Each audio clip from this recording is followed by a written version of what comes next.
നമസ്കാരം. മലയാള വാർത്തയിലേക്ക് സ്വാഗതം. അഞ്ചരക്കണ്ടിയിൽ വൻ രാസലഹരി വേട്ട. 32 ഗ്രാം MDMA-യുമായി 2 ഇതര സംസ്ഥാന തൊഴിലാളികൾ എക്സൈസിന്റെ പിടിയിൽ. പിണറായി എക്സൈസ് ഇൻസ്പെക്ടർ KS കണ്ണന്റെ നേതൃത്വത്തിൽ നടത്തിയ പരിശോധനയിലാണ് അതിമാരക രാസലഹരിയുമായി 2 അസം സ്വദേശികൾ പിടിയിലായത്. സഹിദുൽ ഇസ്ലാം, മൊഗീബാർ അലി എന്നിവരാണ് പിടിയിലായത്.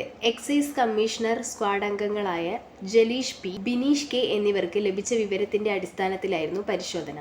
രാസലഹരി വിൽപ്പനയ്ക്കായി ഇതര സംസ്ഥാന തൊഴിലാളികൾ അഞ്ചരക്കണ്ടി ഭാഗത്ത് എത്തുമെന്ന വിവരത്തിൽ കേരള ആന്റി ടെററിസ്റ്റ് സ്ക്വാഡിന്റെ സഹായ സഹകരണവും ലഭിച്ചിരുന്നു. അസമിൽ നിന്നും ലഹരി മരുന്നുകൾ ഇതര സംസ്ഥാന തൊഴിലാളികൾ വഴി എത്തിച്ച് ഉപയോഗവും കച്ചവടവും വ്യാപകമായതിനാൽ കർശന പരിശോധനയാണ് എക്സൈസ് നടത്തിവരുന്നത്. പാർട്ടിയിൽ Pinarayi excise inspector Pramod Kumar C, commissioner squad അംഗങ്ങളായ P Jaleesh, K Bineesh, preventive ഓഫീസർമാരായ ബാബു ജയേഷ് ലിമേഷ് O, U മിനീഷ്, വനിതാ civil excise officer K Kavya എന്നിവർ NDPS ആക്ട് 22B29 പ്രകാരം ക്രൈം നമ്പർ 1/2026 ആയി കേസ് രജിസ്റ്റർ ചെയ്തിട്ടുള്ളതാണ്. പ്രതിയെ ACJM തലശ്ശേരിയിൽ ഹാജരാക്കും. തുടർ നടപടികൾ വടകര NDPS കോടതിയിൽ വരും ദിവസങ്ങളിലും കടുത്ത പരിശോധന നടത്തുമെന്ന് Kannur deputy excise commissioner PK Satheesh Kumar അറിയിച്ചു.